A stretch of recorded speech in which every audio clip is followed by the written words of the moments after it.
২০০১ সালের ১১ই সেপ্টেম্বর মানব ইতিহাসের এক ভয়ঙ্কর দিন। এই দিনটিতেই নিউ ইয়র্কের টুইন টাওয়ার ধসে পড়েছিল, ওয়াশিংটনে পেন্টাগন কেঁপে উঠেছিল, আর পুরো পৃথিবী আতঙ্কে নিস্তব্ধ হয়ে গিয়েছিল।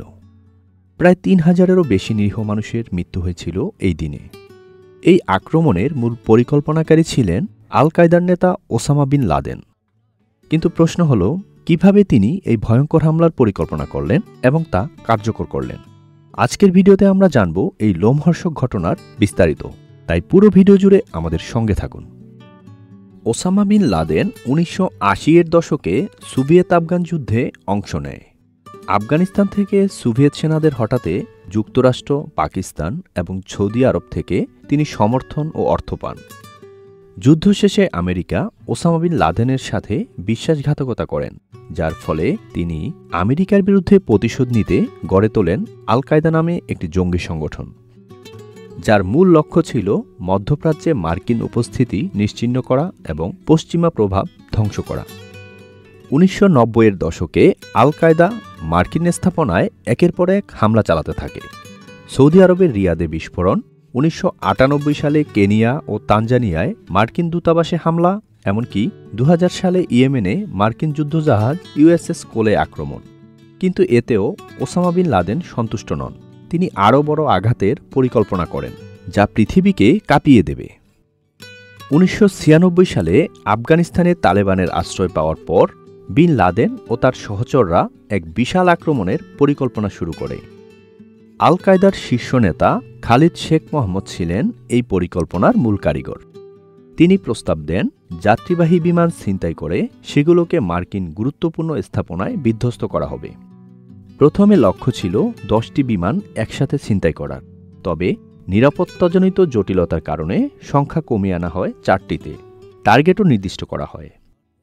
প্রথম ২টি বিমান নিউ ইয়র্কের ওয়ার্ল্ড ট্রেড সেন্টারে আঘাত করবে, তৃতীয় বিমানটি ওয়াশিংটন ডিসির পেন্টাগনে এবং চতুর্থ বিমানটি আঘাত করবে হোয়াইট হাউস বা কংগ্রেস ভবনে। বিন লাদেন এই মিশনের জন্য বেছে নেন একদল যুবককে, যাদের মধ্যে অনেকে ছিল সৌদি আরব থেকে আগত। তাদেরকে প্রথমে আফগানিস্তান ও পাকিস্তানের ক্যাম্পে জিহাদি প্রশিক্ষণ দেওয়া হয়। পরে তাদের পাঠানো হয় পশ্চিমা দেশগুলোতে, যেখানে তারা উড়োজাহাজ চালানোর প্রশিক্ষণ নেয়। সবচেয়ে কুখ্যাত নেতা ছিলেন মোহাম্মদ আত্তা, যিনি হামলার প্রধান সমন্বয়ক। তারা যুক্তরাষ্ট্রে ফ্লাইট স্কুলে ভর্তি হয়ে ছোট বিমান চালানোর প্রশিক্ষণ নেয়। তারপর বড় জেট সম্পর্কে ধারণা লাভ করে এবং প্রশিক্ষণ শেষে হামলার জন্য দিন চূড়ান্ত করা হয়। ২০০১ সালের ১১ই সেপ্টেম্বর সকালবেলা পূর্ব পরিকল্পনা অনুযায়ী যাত্রী সেজে ৪টি বিমান ছিনতাই করা হয়, যেগুলো প্রত্যেকটাই ছিল যুক্তরাষ্ট্রের অভ্যন্তরীণ ফ্লাইট। যাত্রীরা কিছু বুঝে ওঠার আগেই প্রথম বিমানটি আমেরিকান এয়ারলাইন্স ফ্লাইট 11 সকাল ৮টা ৪৬ নিউ ইয়র্কের ওয়ার্ল্ড ট্রেড সেন্টারের উত্তর টাওয়ারে আঘাত করে। মুহূর্তেই আগুন ধরে যায় ভবনটিতে। সারা বিশ্ব টিভি স্ক্রিনে আগুনে জ্বলতে থাকা টাওয়ার দেখতে থাকে, কিন্তু মানুষ প্রথমে ভেবেছিল এটি একটি দুর্ঘটনা। এর ১৭ মিনিট পর দ্বিতীয় বিমানটি ইউনাইটেড এয়ারলাইন্স ফ্লাইট 175 সকাল ৯টা ৩ ওয়ার্ল্ড ট্রেড সেন্টারের দক্ষিণ টাওয়ারে আঘাত করে। এবার আর কারো বুঝতে বাকি ছিল না যে এটি কোনো দুর্ঘটনা নয়, বরং একটি পরিকল্পিত হামলা। তৃতীয় বিমানটি ছিল আমেরিকান এয়ারলাইন্স ফ্লাইট 77, যেটি সকাল ৯টা ৩৭ ওয়াশিংটনের পেন্টাগনে আঘাত হানে। মার্কিন প্রতিরক্ষা সদর দপ্তরের দেয়াল ভেঙে আগুন ছড়িয়ে পড়ে।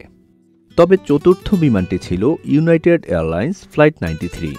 এটি মূলত হোয়াইট হাউস বা কংগ্রেস ভবনে আঘাত করার পরিকল্পনা ছিল, কিন্তু যাত্রীরা বিমান ছিনতাইয়ের বিষয়টি বুঝতে পেরেছিল এবং তারা ছিনতাইকারীদের বিরুদ্ধে লড়াই করে। ফলে বিমানটি লক্ষ্যবস্তুতে আঘাত হানতে ব্যর্থ হয় এবং পেনসিলভানিয়ার একটি মাঠে বিধ্বস্ত হয়। দুপুরের মধ্যেই নিউ ইয়র্কের টুইন টাওয়ার ধসে পড়ে। প্রায় ৩,০০০ মানুষ নিহত হয়, যার মধ্যে অনেক নিরীহ অফিসকর্মী, ফায়ার ফাইটার ও পুলিশ সদস্য ছিলেন। এই হামলা শুধু যুক্তরাষ্ট্র নয়, পুরো পৃথিবীকে স্তম্ভিত করে দেয়। ওসামা বিন লাদেন প্রথমে প্রকাশ্যে দায় স্বীকার করেননি, কিন্তু পরে ভিডিও বার্তায় জানান এটি আল কায়দার পরিকল্পিত হামলা।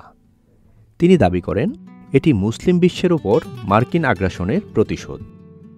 এই ঘটনার পরপরই মার্কিন যুক্তরাষ্ট্র শুরু করে ওয়ার অন টেরর বা সন্ত্রাসবিরোধী যুদ্ধ। আফগানিস্তানে তালেবান সরকারকে সরিয়ে দেওয়া হয়, কারণ তারা বিন লাদেনকে আশ্রয় দিয়েছিল। হাজার হাজার সৈন্য পাঠানো হয় এবং শুরু হয় দীর্ঘমেয়াদী আফগান যুদ্ধ। শেষ পর্যন্ত 2011 সালে পাকিস্তানের অ্যাবোটাবাদে মার্কিন নেভি সিল টিমের এক অভিযানে ওসামা বিন লাদেনকে হত্যা করা হয়। কিন্তু 9/11 হামলার আতঙ্ক আজও বিশ্ববাসীর মনে ভয়ের ছায়া হয়ে রয়েছে। প্রিয় দর্শক, ভিডিওটি কেমন লাগলো জানাবেন কমেন্টের মাধ্যমে। ভালো লাগলে লাইক, কমেন্ট ও শেয়ার করবেন। আর পরবর্তী ভিডিও দেখার আমন্ত্রণ জানিয়ে আজকের মতো এখানেই বিদায় নিচ্ছি।